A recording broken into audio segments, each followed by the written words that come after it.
from BS Hospitality Management. Kaya po napili ko itong school na to is mababait po yung mga teacher na-recommend rin po sa akin. Pala si Erica Alforte, ang course ko, Hospitality Management. Ang napili ko is school kasi tinuro lang sa akin to ng katrabaho ko.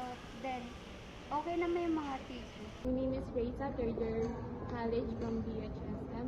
Napili ko po itong school na to kasi una sa lahat nakita ko mura po.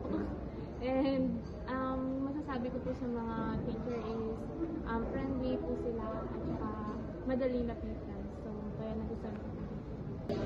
Ako si Rad, our campus ng third year BSM. Napili ko to kasi very considerate sila sa mga nagtitinda, invite ko, na-recommend ko sa akin. Ako si Jan Saltowa, course ko ngayon ay BSI.